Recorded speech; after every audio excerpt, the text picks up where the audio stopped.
आखिर कौन है कबीर? क्या कि वो पूर्ण परमात्मा है कबीर, और वही परमात्मा है जो सभी जगह विद्यमान है, सब जगह उसकी उपस्थिति है। देख सकते हैं कबीर देव, यहाँ पर साफ साफ उस परमात्मा का नाम लिखा है। देखो ही भगवान ईशा कबीर इति श्रुति सर गोस पून कतार हक्का कबीर करीम तू बे एब परवरदिगा तू तियल काफिरिन वा जाहिदुहुम बिही जिहादन कबीरन।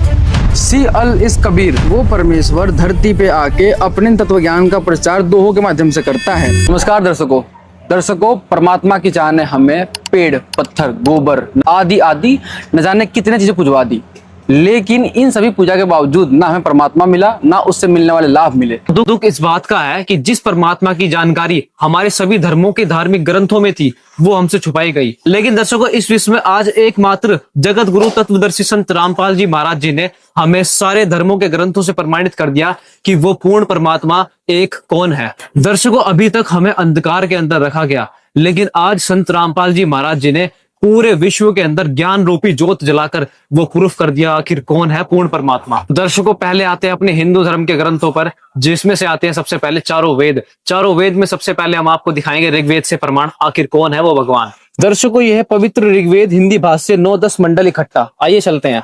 अब दर्शकों, हम आए ऋग्वेद मंडल नंबर 9 सूक्त 20 के अंदर और मंत्र 1 के अंदर। यहाँ पर आप साफ देख सकते हैं कबीर देव, यहाँ पर साफ साफ उस परमात्मा का नाम लिखा है कि वो कबीर देव है। कबीर मतलब कबीर और देव का मतलब है परमात्मा, परमेश्वर। ठीक है, आगे देखिए, यहाँ पर होना चाहिए था कि वह परमात्मा कबीर देव है, लेकिन यहाँ पर आप देख सकते हैं इन्होंने अनुवादकर्ता ने कवि लिख दिया और उसका अर्थ मेधावी कर दिया, बल्कि नाम का अर्थ नहीं किया जाता। यहाँ पर साफ साफ ये आएगा कि वह परमात्मा कबीर देव है और सबका रक्षक है, विद्वानों की तृप्ति के लिए इस ज्ञान को देता है। यहाँ पर इस पृथ्वी पर आता है और इस ज्ञान को देता है विद्वानों के लिए। सहनशील है और संपूर्ण दुष्टों को संग्रामों में तिरस्कृत करता है, यानी कि जितने भी अज्ञानी हैं उन सभी को ज्ञान में हराता है, ज्ञान में पराजित करता है। तो दर्शकों, आप देख सकते हैं अगला प्रमाण पवित्र ऋग्वेद से हम आपको दिखाते हैं। ऋग्वेद मंडल नंबर 9 सूक्त 82 के मंत्र नंबर 2 से। तो आप देखिए यहाँ पर क्या लिखा है, यहाँ पर भी आप देख सकते हैं कबीर वेदस्या लिखा है, कबीर वेदस्या। देखिए इसका मतलब क्या है। हे परमात्मन, उपदेश करने की इच्छा से आप महापुरुषों को प्राप्त होते हो। उपदेश करने की इच्छा से आप महापुरुषों को प्राप्त होते हो, अच्छी आत्माओं को प्राप्त होते हो, और आप अत्यंत गतिशील पदार्थ के समान हमारे आध्यात्मिक यज्ञ को प्राप्त होते हैं। आगे देखिए, आप कवि। तो दर्शकों, यहाँ पर इन्होंने दोबारा से कवि लिख दिया है। जैसे ये अवसर घटेगा वैसे ही राह यहाँ पर आ जाएगा और ये पूरा कबीर बन जाएगा कि आप कबीर देव हैं, आप कबीर परमात्मा है, शुद्ध स्वरूप है, हमारे पापों को दूर करके हे सोम का मतलब अमर परमात्मा, हे अमर परमात्मा आप हमको सुख दे। वह कबीर जो है वो अमर परमात्मा है, वो हमें सुख दे और प्रेम भाव को उत्पन्न करते हुए पवित्रता को उत्पन्न करे। तो देख लिया दर्शकों, आपने 2 प्रमाण, आगे भी आपको दिखाते हैं। अब हमारा तीसरा प्रमाण है इसी ऋग्वेद में से, ऋग्वेद मंडल नंबर 9 सूक्त नंबर 94 और यहाँ पे मंत्र नंबर 1 में। अब ये मूल संस्कृत है। इस मूल संस्कृत में यहाँ पे साफ साफ लिखा है कव्यन वर्जम। अब इसका अर्थ क्या हुआ इस पूरे श्लोक का? इसका मतलब ये हुआ कि वो परमेश्वर धरती पे आके अपने तत्व ज्ञान का प्रचार दोहों के माध्यम से करता है, लोकोक्तियों के माध्यम से करता है, और वो परमात्मा फिर अपने इस ज्ञान को कवि की तरह आचरण करते हुए हर जगह भ्रमण करता है और ज्ञान फैलाता है। ठीक वही लीला जो आज से 650 साल पहले कबीर साहब जी ने की थी, यानी कवियों की तरह एक्ट करता है, वो एक्टिंग करता है ऐसे कि वो एक कवि है लेकिन वो होता परमात्मा है। दर्शकों, अब चौथा प्रमाण ये है, देखिए ऋग्वेद मंडल नंबर 9 सूक्त नंबर 86 और यहाँ पे हमारा मंत्र नंबर 26। ठीक है, इसमें ये हमारा पूरा संस्कृत का पूरा मूल है। अब यहाँ पे लिखा है कबीरत्व।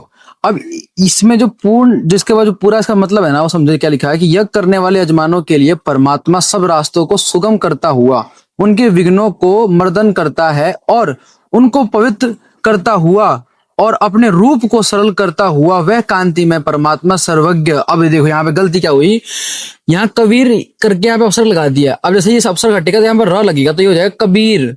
वह परमात्मा कबीर देव हैं और विद्युत के समान क्रीड़ा करता हुआ वरणीय पुरुष को प्राप्त होता है, यानी वो परमात्मा कबीर साहिब जी वरणीय पुरुष को प्राप्त होते हैं। उनकी गति बहुत ही फास्ट, यानी कि बहुत अत्यंत गतिशील है वो परमात्मा। वेद प्रकाश को वेद प्रकाश बोल देते हैं, तो वैसा ही तो सिंपल भाषा में कबीर बोलते, तो वो कबीर देव है। दर्शकों, अब हमारे सामने है पवित्र यजुर्वेद, जिसका अनुवाद किया है महर्षि दयानंद सरस्वती ने। चलिए आगे चलते हैं। दर्शकों, हम आए हैं अध्याय 5 और मंत्र 32 में। देखिए यहाँ पर क्या लिखा है, उशी गसी कबीर अंगारी रसी बम्भारी रसी। इसका मतलब ये है कि कबीर जो है वो परमात्मा, कबीर परमात्मा, अंग मतलब पाप, परमात्मा कबीर देव जी पापों के शत्रु है। और आगे देखिए बम्ब, वह परमात्मा बंधनों के भी शत्रु है। बंदी छोड़ कबीर परमात्मा इसलिए कहा जाता है उस परमेश्वर को, वह कबीर है। दर्शकों अब हम यजुर्वेद के अध्याय 40 और मंत्र 8 के अंदर आए। यहाँ पर भी आप देख सकते हैं कबीर मनीषी जो है यहाँ पर शब्द लिखा गया है। इसका आगे हम देखते हैं क्या है इसका अनुवाद। देखिए दर्शकों इन्होंने फिर यहाँ पर कवि कर दिया है। आपको कवि का मतलब आपको हमने पहले ही बता दिया कि कबीर, कवि का मतलब कबीर है, क्योंकि अपसर्ग यहाँ पर लगाए, अपसर्ग जैसे हटेगा वो रा शब्द इसमें आ जाएगा और ये कबीर बन जाएगा। ऐसे कि हम वेद प्रकाश को वेद प्रकाश कहते हैं, ऐसे हम सिंपल भाषा में कबीर जी को कबीर दास जी, कबीर साहेब जी कहने लग गए। ले जो आप देख रहे हैं ये कबीर है, कबीर देव परमात्मा है। वह देखिए आगे क्या लिखा है, वह कबीर देव सब जीवों के मनों की वृत्तियों को जानने वाला है। दर्शकों इसमें उस परमात्मा का गुण बताया गया है कि वो जो कबीर देव है, सर्वज्ञ है कबीर देव, वह सब जीवों के मनों की वृत्तियों को भी जानने वाला है। दर्शकों अब हमारे पास पवित्र सामवेद है। इसके हम प्रथम अध्याय के संख्या नंबर 30 और मंत्र नंबर 10 में आए हैं। देखिए यहाँ पर क्या लिखा है, परिवाजपति कबीर अग्नि। दर्शकों इसका अनुवाद यह है कि अन्नपति अन्नदाता कबीर देव है, वो अग्नि प्रकाश स्वरूप है, परमात्मा है। देखिए अन्नपति अन्नदाता कबीर देव बुद्धिमान प्रकाश स्वरूप परमात्मा, दानी के लिए ग्रहण योग्य धनों को देता हुआ सर्वत्र व्याप रहा है। देखिए आगे इसमें लिखा है कि परमात्मा ही सबका अन्नदाता है और अनंत ज्ञानवान तथा प्रकाशमान है, वह कबीर देव है। अब हम आए हैं सामवेद के ही अध्याय नंबर 4 संख्या 359 और मंत्र 7 में। देखिए क्या लिखा है, उस परमात्मा के इसमें गुण बताया गया है। देखिए वह परमात्मा कबीर देव गरजने वाला है, अमित ओजा मतलब अपरिमित बलयुक्त है। जो उसके अंदर बल है, उसके अंदर जो ताकत है वो अपरिमित है, मतलब इनफाइनाइट है। दर्शकों अब हम सामवेद के अध्याय 10 संख्या 1318 में आए। देख सकते हैं आप, ये यहाँ पर लिखा हुआ है कबीर वेदस्या। इसका साफ साफ अनुवाद संत रामपाल जी महाराज जी ने किया है कि वह सर्वशक्तिमान परमात्मा कबीर देव है, वह परमेश्वर खुद प्रकट होकर सत्य ज्ञान का उच्चारण करते हैं। वह काल के पाप रूपी बंधनों को तोड़कर अपनी शरण में आने वाले जीवों को पूर्ण सुख और मोक्ष प्रदान करते हैं। दर्शकों अब पवित्र अथर्ववेद के अंदर देखेंगे आखिर क्या कुछ प्रमाण है उस परमेश्वर के बारे में। आइए हम आए हैं कांड नंबर 4 और मंत्र नंबर 7 में। देखिए यहाँ पर आप दोबारा देख सकते हैं कबीर देवो दोबारा से यहाँ पर दिखाया गया है। आपको सबसे पहले ऋग्वेद में दिखाया था, वहां पर कबीर देव लिखा था कि वो पूर्ण परमात्मा कबीर देव है, अमर परमात्मा कबीर देव है। आगे देखिए क्या लिखा है, गति वाला पुरुषार्थी पुरुष, विद्वानों व सूर्य आदि दिव्य लोकों का बंधु व नियामक, बड़े बड़ों के स्वामी परमेश्वर को नमस्कार के साथ निश्चय करके पहचानिए। देखिए हे परमेश्वर, तू सब सुखों का उत्पादक हो, आप सभी सुखों के उत्पादक हो, क्योंकि कबीर देव मेधावी अन्नवान व स्वयं धारणा सामर्थ्य वाला परमेश्वर कभी नहीं ठगता है, क्योंकि वो परमेश्वर जो किसी भी आत्मा को ठगता नहीं है। और यहाँ पर आप देख सकते हैं कवि वही आ गया है। आपको पहले भी बताया गया था कि ये कवि अपसर्ग हटते ही कबीर है। यहाँ पर जब भी आप कवि देखोगे तो यहाँ पर साफ साफ कबीर देव की महिमा ही है, वो स्वयं परमात्मा की ही महिमा है। दर्शकों अभी हमारे हाथ में है श्रीमद् भागवत गीता, जो कि हमारे हिंदू धर्म के सभी के घर में आपको ये पुस्तक मिल जाएगी और लोग इसको बिल्कुल पवित्र मानते हैं। उसमें जो बातें लिखी बिल्कुल स्पष्ट है। गीता प्रेस गोरखपुर से ये पब्लिश्ड है।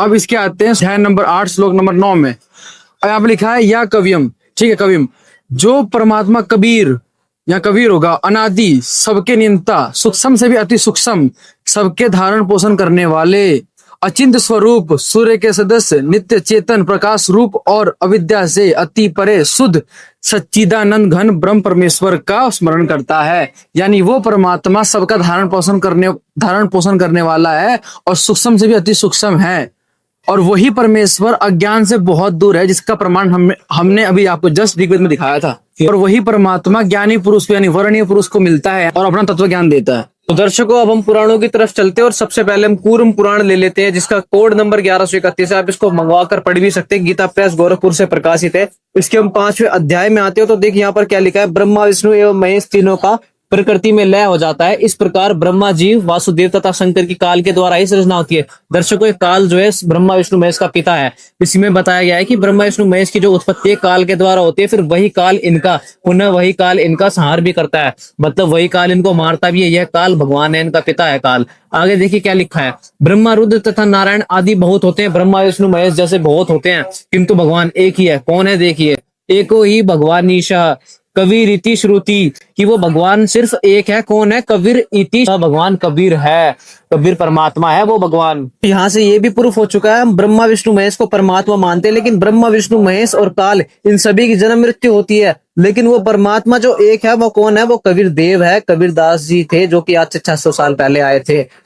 दर्शकों अभी हमारे पास में है घट रामायण तुलसी साहिब जी हाथरस वाले की। अब इसके पेज नंबर पे आएंगे 275।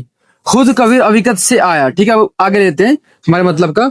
जो कबीर मुख अपने भाका सो विधि देखो अपनी आंखा, सत लोग की करे बखाना पूरा साथ ताई हम जाना, सत सत जो सत कबीरा उन भाका अद्भुत मत हीरा। अब इसका मतलब क्या लिखा है कि जो सत्य है वही सत कबीर है। यानी स्पष्ट लिखा है यहाँ पे, जो सत्य है वो सत कबीर है, यानी वो पूर्ण परमात्मा कबीर है, वो सत्य है, यानी वास्तविक परमात्मा कबीर जी हैं। स्पष्ट लिखा है इसके अंदर। तो दर्शकों अभी आपने इतने सारे प्रमाण देख लिए कि वो पूर्ण परमात्मा कबीर है, और अभी आपको चारों वेदों से, गीता जी से, पुराण से दिखा दिया है कि वो परमात्मा कबीर देव है। तो दर्शकों अब आपको कुरान शरीफ से बेहद चौंकाने वाला किस्सा दिखाने जा रहे हैं कि वो पूर्ण परमात्मा कबीर है, साकार है। हमारे मुस्लिम भाइयों का मानना है कि वो परमात्मा निराकार है, लेकिन कुरान शरीफ के अंदर यह प्रमाण है कि उस परमात्मा ने 6 दिन में सृष्टि रची और 7वें दिन तख्त पर जा विराजा। वह अल्लाह बड़ा कबीर है। तो दर्शकों ये पवित्र कुरान शरीफ है।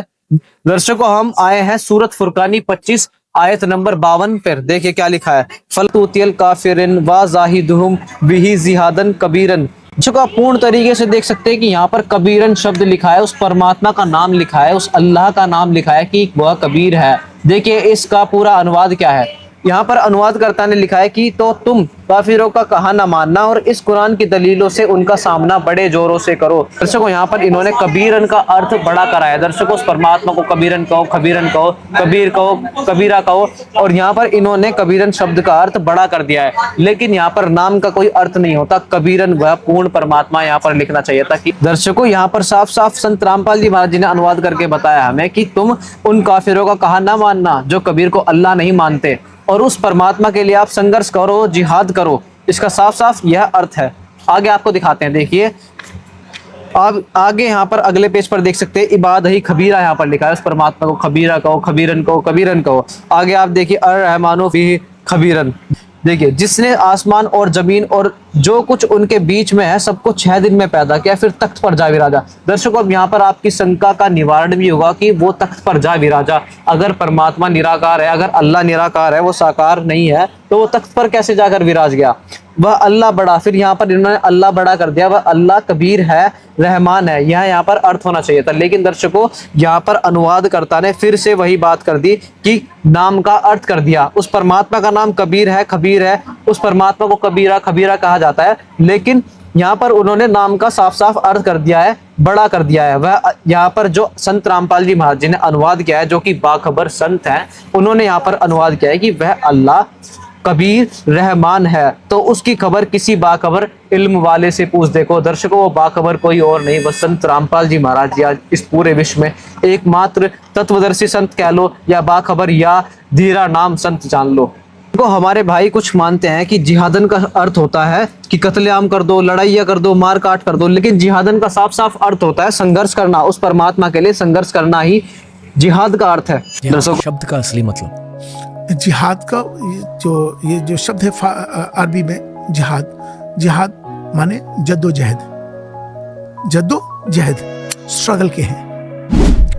आप ये जिहाद इस समय जो कर रहे हो, आप भी एक जिहाद कर रहे हो कि ये पॉडकास्ट करके लोगों को जोड़ने के लिए संघर्ष, स्ट्रगल, जद्दोजहद, उसका नाम जिहाद है। दर्शकों अभी दूसरी पुस्तक है पवित्र मुसलमान धर्म की, जिसका नाम है फजाइल अमाल। अब इसके पेज नंबर पे आ जाए हम, पेज नंबर 485। अब इसमें यहाँ पे लिखा है कि हजूर अक़दस अक़दस सल्लल्लाहु अलैहि वसल्लम का इरशाद है कि कोई बंदा ऐसा नहीं कि ला इलाहा इल्लल्लाह कहे और उसके लिए आसमानों के दरवाजे ना खुल जाएं, यहाँ तक कि यह कलीमा सीधा अर्श तक पहुंचाता है, बशर्ते कि कबीरा गुनाहों से बचाता रहे। यानी परमेश्वर अल्लाह कबीर हमको गुनाहों से बचाता रहे। अगर हमको गुनाहों से बचाता रहेगा तो हमारे जो अर्श के यानी जो स्वर्ग दरवाजे हैं वो खुल जाएंगे। स्पष्ट लिखा है यहाँ पे कबीरा शब्द देखो, तो कबीर कहो, खबीर कहो, खबीरा कहो, खबीरन कहो, वो सब कुछ एक ही है, और वो परमात्मा की तरफ संकेत करता है, परमात्मा की तरफ इशारा करता है कि वो परमात्मा, वो अल्लाह कबीर है। तो दर्शकों आपने देखा कि कैसे पवित्र मुसलमान धर्म की 2 पुस्तकों ने, पवित्र कुरान शरीफ और पवित्र फजाइल आमाल, इन दोनों ने मिलकर प्रूफ कर दिया कि वो परमात्मा कबीर जी है, वो अल्लाह कबीर है। अब उसको आप कबीर कहो, खबीर कहो, खबीरन कहो, कुछ भी कहो, वो अल्लाह की तरफ वहां इशारा कर रहा है कि परमात्मा वो अल्लाह कबीर है। अब आपको लेके चलते हैं आदि गुरु ग्रंथ साहिब की ओर और दिखाते हैं कैसे सिख धर्म के अंदर भी उस परमेश्वर कबीर साहिब जी की स्पष्ट जानकारी लिखी हुई है। दर्शकों आप देख सकते हैं कि अभी हमारे पास में है आदि श्री गुरु ग्रंथ साहिब, ठीक है, इसका ये हमारा प्रथम खंड है। अब इसके पेज नंबर चलेंगे हम 56 पे। अब यहाँ पे मैंने कुछ हाईलाइट्स कर रखे हैं, यहाँ पे देखो, यहाँ पे लिखा धानक रूप रहा करतार। अब आप सब जानते हैं कि आज से 630 साल पहले कबीर परमेश्वर जी आए थे और धानक जाति में आए थे और वो धानक कहलाए थे, इसलिए यहाँ पे बताया जा रहा है कि धानक रूप रहा करतार। वो करतार, वो परमात्मा वही है जो धानक रूप में आया हुआ था। दर्शकों अभी जो वाणी लिखी है कि फाई सुरती मलुकी वेश और ठगवारा ठगी देश खरा सियाना बहुते बार धानक रूप रहा करतार। अब यहाँ पे नानक देव जी ये समझाने लग रहे हैं कि वो परमात्मा कितना सुंदर है, कितना ब्यूटीफुल है, कितना हैंडसम है। मलुकी वेश और ठगवारा ठगी देश, ठगवाड़ा बताया। ठगवाड़ा क्यों बताया है? क्योंकि जब नानक देव जी सचखंड में देख के आए थे उस परमात्मा को, और उसी परमात्मा को उन्होंने फिर जाके जब वहां देखा था काशी के अंदर, तब उन्होंने कहा था कि आप तो परमेश्वर हो और आप यहाँ पे गरीब बन के लीला कर रहे हो, आप देश को आप ठग रहे हो, यानी कि आप अपने आप को छुपाए बैठे हो, आप धानक रूप, आप वही करतार हो और आप यहाँ पे धानक की लीला कर रहे हो, धानक रूप रहा करतार। फिर यहाँ पे नानक जी कह रहे हैं नानक नीच कहे विचार धानक रूप रहा करतार। यार नानक जी अपने विचार रख रहे हैं कि धानक रूप रहा करतार, यानी वो परमात्मा जो काशी में लीला करने आया था वही परमात्मा है, असंग ब्रह्मांड का मालिक है वो। दर्शकों ये आदि श्री गुरु ग्रंथ साहिब का द्वितीय खंड है। देखिए इसमें क्या लिखा है। हम इसकी तीसरी सची में है, राग तिलंग महला एक धरु एक में। देखिए एक अरज गुफ्तम पेश दर गोस कून करतार हक्का कबीर करीम तू बेएब परवरदिगार। इसका मतलब देखिए हक्का वह पूर्ण परमात्मा, कबीर देव है, कबीर करीम, करीम मतलब दयालु, तू है मतलब आप हो कबीर परमात्मा, तू बेएब, बेएब का मतलब है निर्विकार, उसके अंदर कोई ऐब नहीं है, विकार नहीं है, विकार रहित है, तो बेएब परवरदिगार। इसका पूरा मतलब यह है कि हे परमात्मा कबीर देव आप करीम, आप दयालु हो और निर्विकार हो और भगवान हो, परवरदिगार हो। दर्शकों अब अगला प्रमाण देखते हैं भाई बाले वाली श्री गुरु नानक देव जी की जन्म साखी से, साके मक्के मदीने की। यहाँ पर देखिए क्या लिखा है कि खालक आदम सिर जिया, जिसने आदम को बनाया वह आलम बड़ा कबीर। तो यहाँ पर कवि का जो अर्थ बड़ा कर दिया था कुरान शरीफ के अंदर, उसका भी सॉल्यूशन नानक जी ने दे दिया कि वो आलम बड़ा कबीर है, कि वो कबीर तो पहले से ही बड़ा है, आलम है, पूर्ण परमात्मा है। देखिए कायम दायम कुदरती सिर पीरान दे पीर। और फिर यहाँ पे लिखा कि सजदे करूं खुदाई नो आलम बड़ा कबीर, यानी उस परमात्मा की पूजा करूं, सजदा करूं, उसकी पूजा करूं मैं, और वो कौन है? वो आलम बड़ा कबीर है, सबसे बड़ा कबीर है वो परमात्मा। तो दर्शकों आपको संत रामपाल जी महाराज के ज्ञान से आपको ये प्रमाणित कर दिया कि 3 धर्मों में, पवित्र हिंदू में, पवित्र मुसलमान में और पवित्र सिख धर्म में, जो परमेश्वर, जो अल्लाह की जानकारी दी गई है वो कोई और नहीं, वो कबीर जी हैं। अब हम चलेंगे बाइबल की तरफ। बाइबल में भी उस परमात्मा की जानकारी स्पष्ट उसका नाम लिखा हुआ है, लेकिन हमारा दुर्भाग्य रहा है कि हमें उसकी जानकारी आज तक नहीं मिली। लेकिन संत रामपाल जी महाराज जी ने ये उपकार हमारे ऊपर कर दिया कि हमको समझा दिया। आइए देखते हैं। अब हमारे पास में है द ऑर्थोडॉक्स ज्यूस बाइबल, ठीक है, बाइबल हमारे पास में है। अब चलते हैं इसका पेज नंबर है 691 और इसमें जो आयोग है 35, 36 और 37। तो हम आएंगे 36 पे। अब यहाँ पे देखो सी अल इज कबीर का मतलब कर दिया ना ऑलमाइटी, ठीक है। अब आते हैं पीछे जो उसके ग्लोसरी दी गई है। अब ग्लोसरी के अंदर यहाँ पे देखो ये अल लिखा है, ये जीड यानी कि गॉड है, उसका मतलब यानी वो गॉड कबीर है। और वो क्या है? ऑलमाइटी यानी बहुत बड़ा परमात्मा है, वो पूर्ण परमात्मा है, वो कबीर जी। स्पष्ट इसमें हो गया है, यानी बाइबल ने प्रूफ कर दिया कि भाई परमात्मा कौन है? कबीर जी ही है। फिर इसके दूसरे ग्लोसरी सब्जेक्ट में लिखा है कि पेज नंबर 1167 पे यहाँ पे किया है इन्होंने कबीर, और दूसरा नीचे कबीरिम। कबीर क्या? फिर ब्रैकेट में लिखा है माइटी यानी कि पावरफुल, द स्ट्रॉन्गेस्ट पावर, ठीक है। और फिर यहाँ पे लिखा है नीचे कबीरिम यानी माइटी मैन, यानी पावरफुल मैन, पावरफुल वो गॉड है, वो परमात्मा, और वो कौन है? वो कबीर है। तो दर्शकों संत रामपाल जी महाराज के ज्ञान से हमने ये आपको ये प्रूफ कर दिया कि कबीर इज गॉड, कबीर भगवान है, वही अल्लाह है, हिंदू धर्म में से, मुसलमान से, सिख से, ईसाई से। हमने उन्हीं की पुस्तकों से प्रूफ कर दिया कि संत रामपाल जी महाराज जी ने कैसे दिखाया जाए कबीर इज गॉड। अब हमारे हाथ में जो आप पुस्तक देख रहे हो कबीर सागर, इतनी मोटी चौड़ी पुस्तक है, इसको बोलते हैं सूक्ष्म वेद, यानी 5वां वेद है ये इतना इंपॉर्टेंट बुक है, ये एक स्क्रिप्चर है कि इसको कहते हैं सूक्ष्म वेद, यानी 5वां वेद है ये। इसके अंदर उस परमेश्वर ने सभी धर्मों के ग्रंथों की सारी जानकारी लिख रखी है, लेकिन हमने इसको पहले इसलिए नहीं दिखाया ताकि आप ये नहीं मानते कि ये तो दूसरी बुक से आप दिखा रहे हो। लेकिन जो अभी आपने सारे प्रमाण अपनी ग्रंथों से देखे, अब उन सभी ग्रंथों का प्रमाण इस पुस्तक में हम देखेंगे। आइए शुरू करते हैं। दर्शकों अभी कबीर सागर खोलने से पहले आपको छोटी सी स्टोरी सुनाता हूँ जो शायद आपने सुन रखी होगी। स्टोरी ये है, रियलिटी है बिल्कुल, इसमें कोई फिक्शन स्टोरी नहीं है, बिल्कुल रियलिटी है। इसमें यह है कि जो पूर्ण परमात्मा है हर युग में एक जैसा लीला करता है। वो परमात्मा सहशरीर प्रकट होता है अपने लोक से, अपने सतलोक से, और एक तालाब के कमल के फूल पे आकर प्रकट होता है, और वहां से कोई निसंतान जो दंपति होती है, जो कपल होते हैं, वो उठा के उसको ले जाते हैं, उस परमात्मा को उठा के ले जाते हैं, और फिर उस परमेश्वर का जो बालक रूप में होता है, उसकी जो परवरिश होती है ना, वो कुंवारे गाय के दूध से होती है। कुंवारे गाय के दूध से, समझ रहे हो बात को? यानी कि वो गाय जो व्याई ना हो, इसको सांड ने टच ना किया हो। और इसका प्रमाण हम आपको कबीर सागर से भी दिखाएंगे और ऋग्वेद से भी दिखाएंगे। और फिर वही परमात्मा उस कुंवारी गाय का दूध पी के बड़ा होता है और फिर यहाँ पे लीला करता है। दर्शकों, ये कबीर सागर है सूक्ष्म वेद संपूर्ण 11 भाग और खेमराज श्री कृष्ण दास प्रकाशन बंबई से प्रकाशित हुई है। इसके हम ज्ञान सागर में आते हैं। दर्शकों, ये तब की ये वाणी है जब पूर्ण परमात्मा कबीर साहब जी इस धरा पे आए थे लीला करने के लिए। और जब वो कमल के फूल प्रकट हुए थे, उस समय ब्रह्म मुहूर्त में जब वो पति पत्नी जब नहाने के लिए गए थे, तो उस समय उनको वो परमेश्वर रूप बालक रूप में उस फूल पे मिला और वो फूल के समय तोड़ के उस परमेश्वर को लेके गए। लेकिन जब वो बालक कुछ खा पी नहीं रहा था, तो माता को चिंता हुई कि बालक कुछ खा नहीं रहा, कुछ पी नहीं रहा। तो जो वो कपल था, जो उनके हस्बैंड थे, जो नीमा के हस्बैंड थे, यानी कि जो नीरू थे, वो रामानंद जी के पास गए और रामानंद जी से सारी बातें बताई कि हमें एक बालक मिला और वो बालक अभी कुछ खा पी नहीं रहा, तो हमें कुछ समाधान बताओ स्वामी।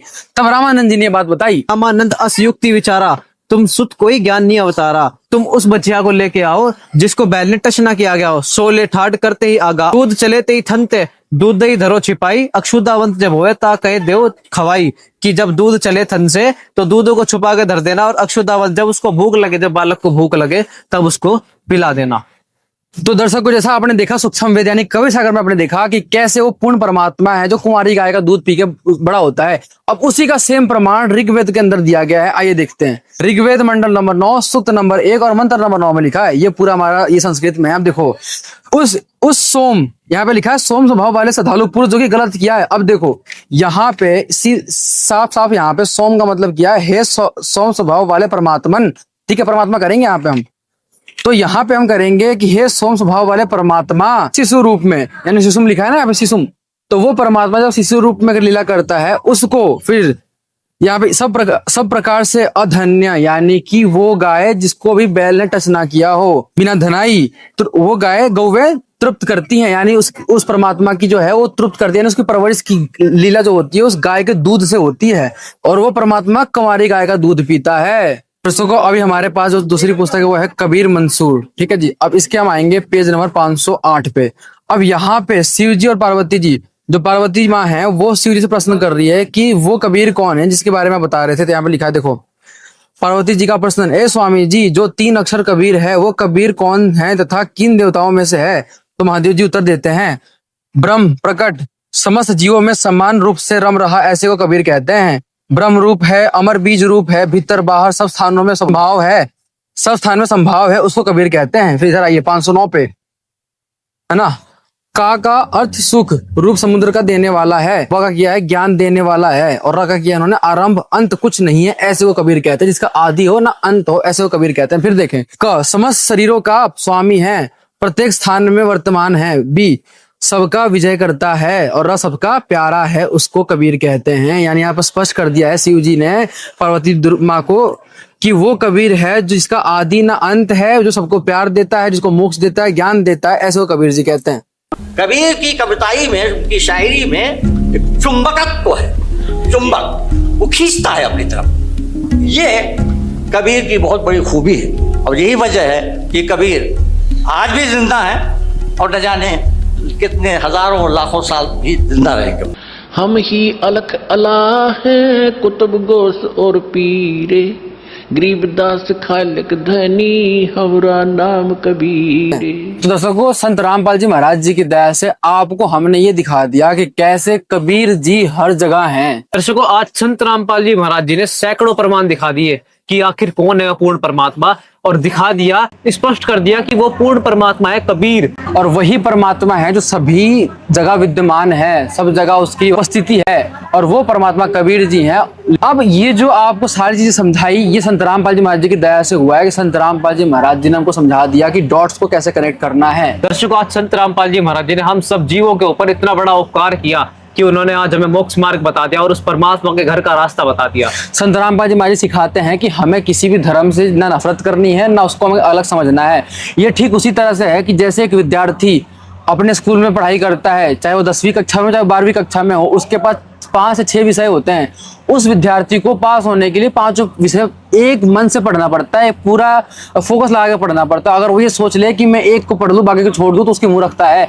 वैसे ही हमारे गुरुजी संत रामपाल जी महाराज जी कहते हैं सारी पुस्तकों को पढ़ने के बाद जो उन्होंने निचोड़ निकाल के दिया है कि भाई ये कबीर है, ये इसकी भक्ति करनी है और ये इसका मोक्ष का रास्ता है। इतना सिंपल है। सब जन में एक बीज से सबकी मिट्टी एक, मन में दुविधा पड़ गई, हो गए रूप अनेक, हो गए रूप अनेक। तो दर्शकों अब जानेंगे कि आखिर किन किन महापुरुषों को कबीर परमात्मा जी मिले। क्योंकि उस परमेश्वर की जो लीला है वो अपरंपार है, तो वेदों ने भी गाई, कुरान शरीफ ने बताई और बाइबल में हमने दिखाई। उसी परमात्मा की जो जानकारी है वाणी में संत रामपाल जी महाराज जी के मुखारबिंद आप सुनिए।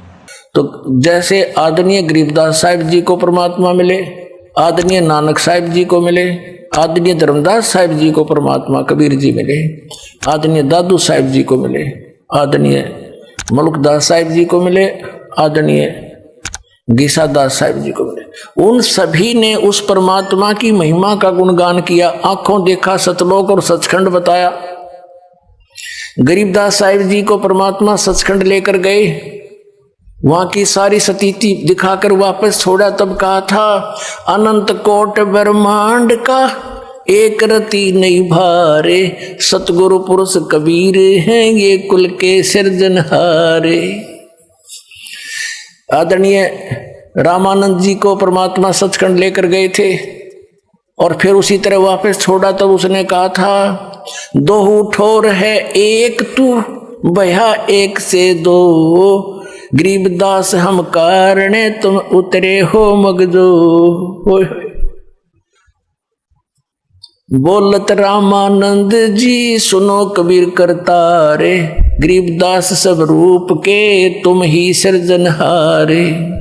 और कबीर परमेश्वर ने खुद कहा है कि ए स्वामी सृष्टा में, यानी सबका रचनहार मैं हूं और सृष्टि हमरे तीर, गरीबदास अधर बसू अवगत सत कबीर।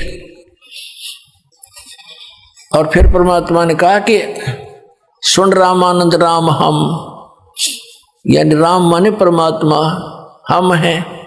और जिन भी महापुरुषों ने परमात्मा को देखा, उनके दर्शन किए, उन्होंने स्पष्ट किया है कि हम सुल्तानी नानक तारे दादू को उपदेश दिया, जात जुलाहा वेद न पाया वो काशी माहे कबीर हुआ।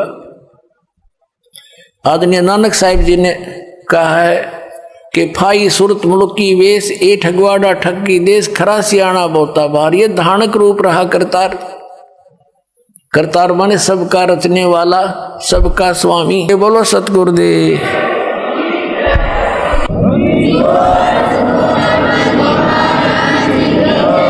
दोस्तों हमारी तो रिक्वेस्ट आपसे यही है कि संत रामपाल जी महाराज जी इस पूरे विश्व में एकमात्र सच्चे संत आए हैं। हमारा सौभाग्य है, हमारा ये धन्य हो गए हम कि ऐसे संत हमें आज के समय पे मिले। आपसे रिक्वेस्ट है कि आप अपने आपसी विचार को साइड में करके एक बार संत रामपाल जी महाराज जी ज्ञान को सुने, उनके मोटिव को समझे, क्या बताना चाह रहे हैं। वो हमें सुखी करना चाह रहे हैं, वो हमें उस अल्लाह परमात्मा भगवान से मिलना चाहते हैं जिसकी तलाश हम सालों से करते आ रहे हैं, जिसकी तलाश हम युगों युगों से करते आ रहे हैं, जिसकी तलाश में ऋषियों ने अपना शरीर तक गला दिए। लेकिन हमें ऐसा घोर तपस्या नहीं करनी है, हमें तो बस उस परमात्मा की भक्ति करनी है, सरल भक्ति करनी है, और वो सरल भक्ति संत रामपाल जी महाराज जी दे रहे हैं। दर्शकों वो तत्वदर्शी, बाखबर और धीरा नाम संत कोई और नहीं बल्कि पूरे विश्व में एकमात्र जगत गुरु तत्वदर्शी संत रामपाल जी महाराज जी है, जिन्होंने आज सारे धर्मों के ग्रंथ खोलकर दिखा दिए, मोक्ष का रास्ता बता दिया। दर्शकों अगर आप भी जानना चाहते हैं कि किस विधि से मोक्ष होगा तो YouTube पर सर्च कीजिए संत रामपाल जी महाराज सत साहेब।